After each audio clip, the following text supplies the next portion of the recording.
دیکھتے رہیں داستان کربلا کے سن کر کے ہم لوگ اپنے ایمان کو تازہ کریں اور یاد حسین مناتے پانی رہیں۔ پلایا امام السلام حسین نے علیکم میرے پوچھا کہ پیارے کیا دوستو، مقصد، کس آئیے لیے آئے سنتے ہو؟ ہیں ویڈیو کو۔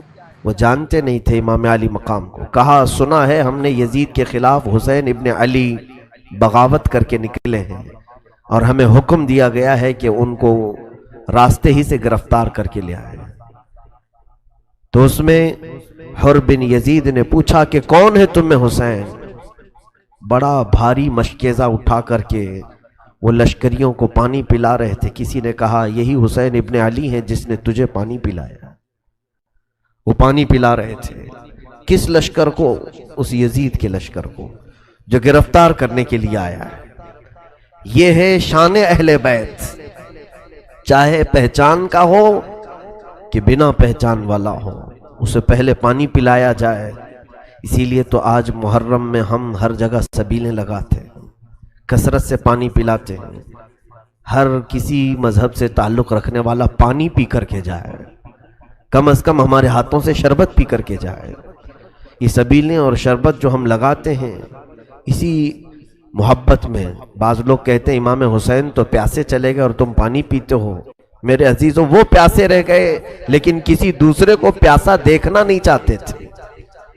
امام علی مقام کی یہ شان تھی، انہیں زیادہ عزیز تھا لوگوں کو پانی پلانا، کیونکہ خاندان بنی ہاشم کا تعلق ایسے کام سے تھا کہ حاجی جب حج کے لیے آتے تھے سال بھر میں، یہی بنی ہاشم، یہی قبیلہ پورے حاجیوں کو زمزم کا پانی پلانے کے لیے مقرر تھا۔ تو پانی پلانا تو ان کی خاندانی روایت تھی۔ حسین ابن علی رضی اللہ تعالیٰ عنہ نے حر بن یزید سے کہا کہ تم کس لیے آئے ہو؟ کہا ہم آپ کو گرفتار کرنے آئے ہیں، آپ نے خروج کیا ہے امیر المومنین کے خلاف، یزید کے خلاف، آپ نے بغاوت کی ہے، اس لیے ہم آپ کو گرفتار کرنے آئے ہیں۔ حضرت امام حسین رضی اللہ تعالیٰ عنہ نے کہا تو مجھے گرفتار کرے گا؟ اور اس کے بعد اس کی باتوں کا خیال نہیں کیا، آگے چل پڑے اور اس کے بعد اپنے قافلے والوں سے کہا کہ خیمے اٹھاؤ اور چل پڑو۔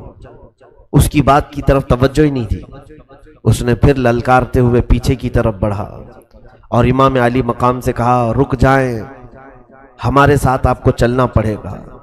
امام حسین نے کہا ثقلت کا امک، تیری ماں تجھ پر روئے۔ یہ جملہ عرب میں کہا جاتا ہے کسی کے موت کی بات کہی جانی ہو، تیری ماں تجھ پر روئے، کیا تو مجھے گرفتار کرے گا؟ حر بن یزید نے پلٹ کر کے ایک جملہ کہا اے حسین، عرب کا کوئی دوسرا آدمی یہ جملہ کہتا تو میں ضرور اسے جواب دیتا، لیکن تمہاری ماں کو میں کیسے کہوں کہ تم فاطمہ کے بیٹے ہو؟ اسے اتنی خبر تو تھی کہ زہرا کا بیٹا ہے، اور اس نے گالی نہیں دی امام علی مقام کو۔ امام حسین نے وہیں سے یہ دیکھا کہ یہ زہرا کا چاہنے والا ہے، یہ فاطمہ سے محبت تو کرتا ہے۔ بہرحال اس قافلے کو آگے بڑھایا جاتا رہا، یہاں تک کہ حر بن یزید نے آگے پہنچ کر کے پھر قافلے کو روکا۔ امام حسین نے کہا کہ تم آخر چاہتے کیا ہو؟ کہا اے حسین ابن علی، میں آپ سے جنگ نہیں چاہتا، لیکن میں اپنے امیر کی اطاعت کرتا ہوں، میں اپنے حاکم کی، خلیفہ کی اطاعت ضرور کروں گا۔ تو بعد میں بات ایسے اتفاق پائی کہ اس نے کہا حر بن یزید نے ایک کام کریں، آپ کوئی ایسا راستہ لے لیں جو مدینے بھی نہیں جاتا ہو، کوفہ بھی نہیں جاتا ہو، کوئی دوسرا راستہ آپ اختیار کر لیں تاکہ میں اپنے امیر کی خلاف ورزی کرنے سے بچ جاؤں، نافرمانی کرنے سے بچ جاؤں۔ امام حسین نے اس کے مشورے کو قبول کیا اور بیچ کا ایک راستہ لے لیا جو نہ کوفہ کی طرف جاتا تھا نہ مدینے کی طرف۔ یہ راستہ چل پڑا۔ کافی دور آنے کے بعد حر بن یزید نے کہا اب یہاں پر روک لیجئے، دریائے فرات قریب ہے، پانی وغیرہ آپ کو بھی ملے گا، ہمیں بھی مل جائے گا، روک دیں آپ یہاں پر۔ تو امام حسین نے پوچھا کہ یہ کون سی جگہ ہے، یہ کون سا علاقہ ہے؟ تو حر بن یزید نے کہا ہادہ مقام کربلا، اس جگہ کو کربلا کہا جاتا ہے۔ امام حسین نے کہا ہذا مناخ رکابنا ومحط رجالنا رحالنا ومقتل رجالنا، یہی وہ جگہ ہے جہاں ہماری اونٹنیاں اتریں گی، ہمارے سوار یہاں اتریں گے، اور یہی وہ جگہ ہے جس کے متعلق میں نے سنا ہے کہ ہمارے جوانوں کی قتل گاہ ہے۔ آپ رک گئے، دریائے فرات کے بالکل پاس میں خیمے لگائے گئے۔ حر بن یزید، شام کا وقت ہوتا ہے، امام علی مقام نے جب اذان دی اور نماز کی تیاری کی، اس سے پوچھا تم اپنی الگ جماعت بناؤ گے یا ہمارے ساتھ نماز پڑھو گے؟ حر بن یزید نے کہا اگر حسین ابن علی امامت کر رہے ہوں تو مجھے امامت کا حق کیسے ہے؟ میں آپ کے پیچھے نماز پڑھوں۔ نماز ان کے پیچھے پڑھا، لشکر لے کر کے آیا ہے، مخالفت میں گرفتار کرنے کے لیے آیا ہے، اور نماز انہی کے پیچھے پڑھ رہا ہے۔ امام علی مقام کے پیچھے نماز ادا کیا۔ اس کے بعد امام حسین ابن علی رضی اللہ تعالیٰ عنہ نے اس سے کہا کہ دیکھو ہم صلح کی بات کرتے ہیں، ہم امن کی بات کرتے ہیں، تم لکھ کر کے بھیجو کہ ہم جنگ نہیں چاہتے، قتل نہیں چاہتے، خون ریزی نہیں چاہتے، میں تمہارے لیے صلح کی بات پیش کرتا ہوں۔ اس نے حاکم کوفہ عبید اللہ ابن زیاد کے پاس خط لکھا کہ حسین لڑنا نہیں چاہتے اور ہم نے ان کا راستہ روکا ہوا ہے۔ خط آنے کے بعد اس کو حر بن یزید کی بات پر یقین نہیں آیا۔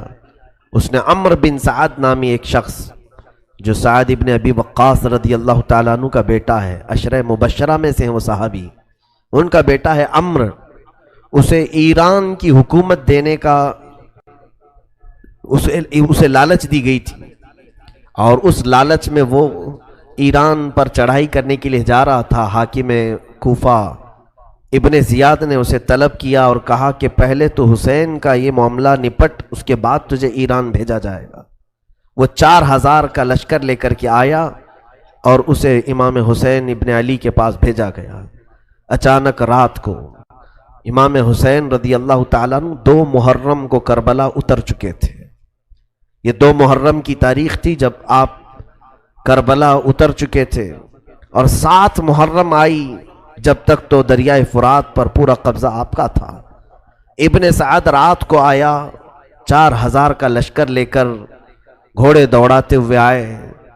بی بی زینب اور کئی عورتیں سیدنا امام حسین کے خیمے میں آئیں اور کہنے لگیں کہ یہاں پر اچانک بڑی فوج آ رہی ہے۔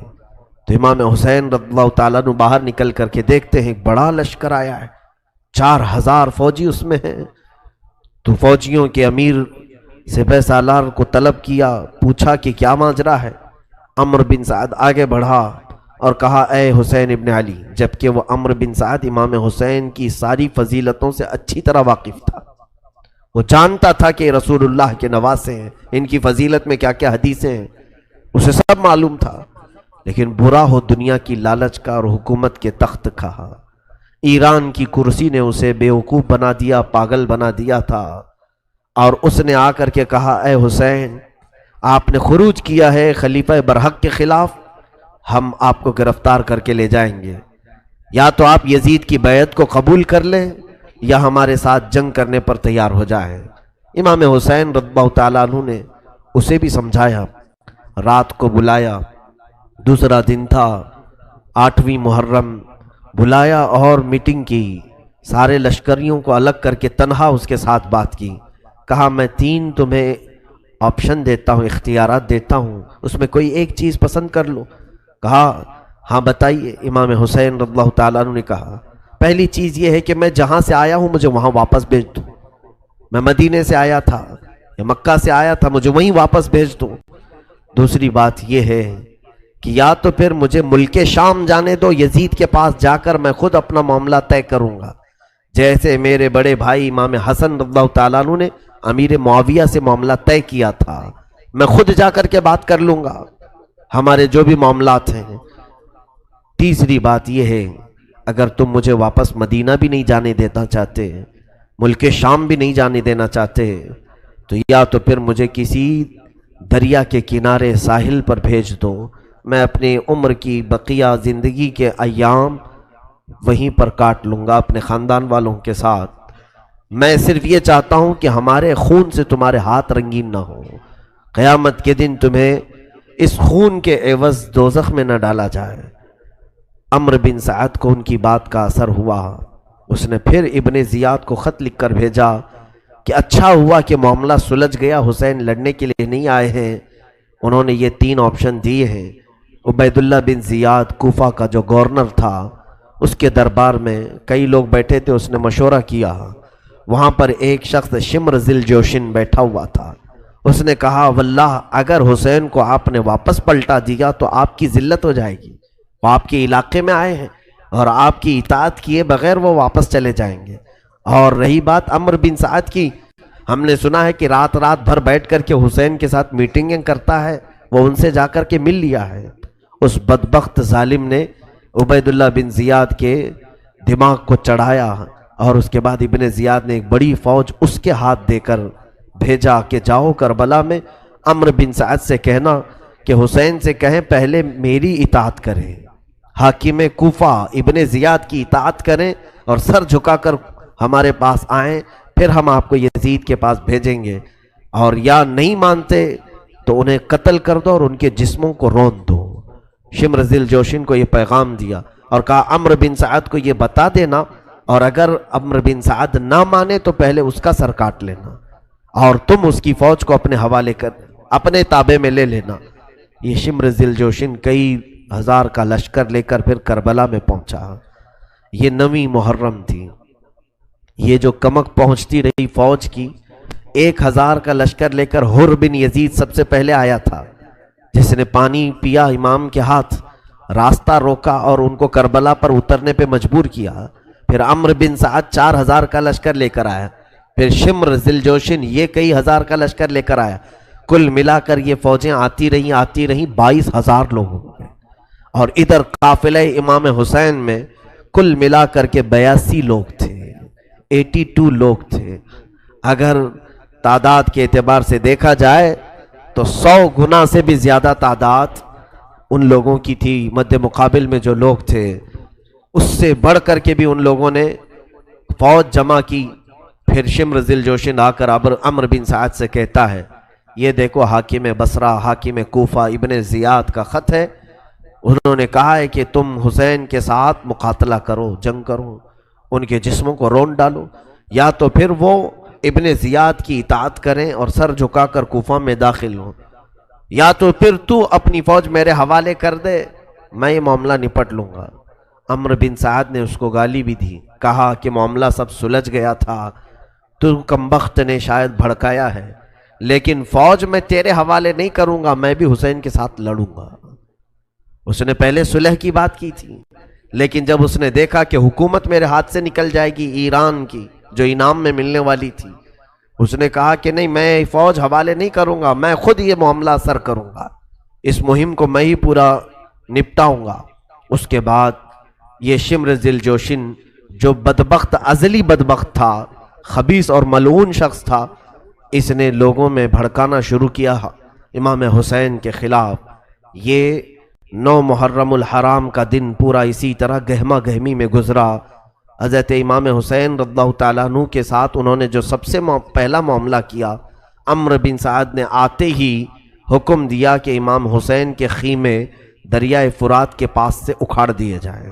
7ویں محرم کو ہی حسین ابن علی کے خیمے اکھاڑ دیے گئے، جبکہ حضرت عباس جو امام حسین کے بھائی تھے، سگے بھائی ہیں، عباس علمبردار، اس قافلے میں جو شریک ہیں، مختصر سا اگر میں ان کا اجمالی تذکرہ کروں تو یوں سمجھ لیں سیدنا امام علی مقام حسین رضی اللہ تعالیٰ عنہ ہیں اس قافلے میں، آپ کے 3 صاحبزادے ہیں، علی اکبر، علی اوسط، امام زین العابدین، علی اصغر چھوٹے سے بچے، اور امام علی مقام کی 2 بیویاں ساتھ میں ہیں، بی بی شہر بانو اور حضرت علی اصغر کی ماں ام لیلہ، اور ان کے علاوہ حضرت امام حسن رضی اللہ تعالیٰ عنہ کے صاحبزادوں میں 3 یا 5 صاحبزادے تھے۔